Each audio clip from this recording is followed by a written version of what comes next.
So Coloradans are going to get to play wildlife expert on the ballot again this November. You remember how well that worked when people in urban areas voted to put wolves into rural areas a few years back. Well, now it's an initiative to ban the hunting of mountain lions.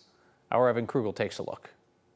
The elusive mountain lion is most commonly captured on surveillance cameras. But every year, about 500 lions are captured and killed in Colorado, like this one, killed by former Denver Bronco Derek Wolfe. And I think that that's really surprising to people because we have such a high standard of ethics here in Colorado that most people assume this isn't happening. Samantha Miller works for Cats Aren't Trophies, the group behind a November ballot initiative to ban the hunting of mountain lions in Colorado. To me, this is a common sense proposal. There's really no place for cruel and inhumane trophy hunting or trapping in Colorado. Colorado Parks and Wildlife has handled mountain lion populations since the 1960s and requires hunters turn over carcasses for inspection after a kill. It says the state's mountain lion population is healthy and robust, crediting hunting as one tool to maintain stable populations. You know, there's the old adage, right? If it's not broke, don't fix it kind of scenario. And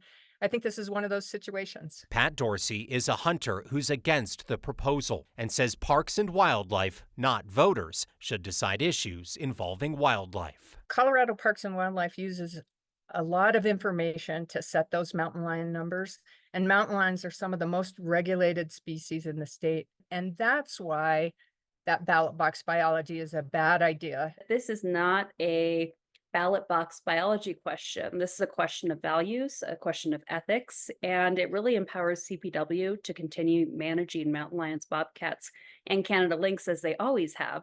It just removes the ability for folks that want to kill them in really cruel and inhumane ways to continue doing that.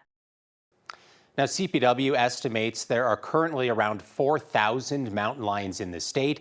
They declined our interview requests today, saying they will not be taking a side on this issue. Kyle?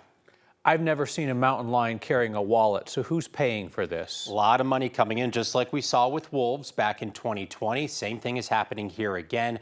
Groups like Animal Wellness Action have contributed hundreds of thousands of dollars to the groups behind leading this proposal. Now, they argue the opponents are getting lots of money as well. Hunting groups like Safari Club International now getting involved trying to stop this. All right, Evan Krugel, thank you. You bet.